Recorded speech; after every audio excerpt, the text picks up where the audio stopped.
Ұлы Отан соғысы кезіндегі Катюша әні аса танымал болды. Ауыр сынақ кезеңінің символына айналды.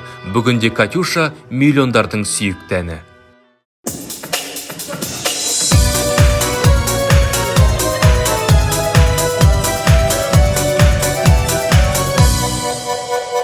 Шешек атып алма ағаштары, бозғыл томан өзен үстінде.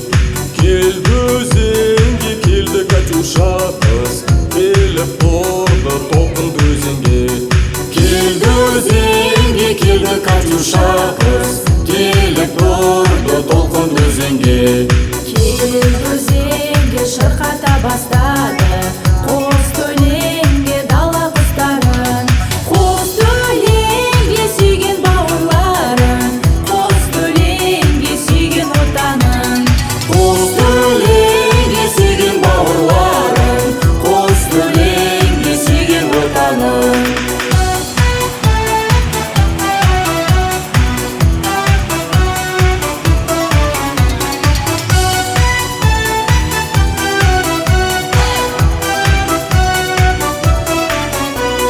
Кеш жарықта қыздың салған әні, кеш жарықта аспан әлемі.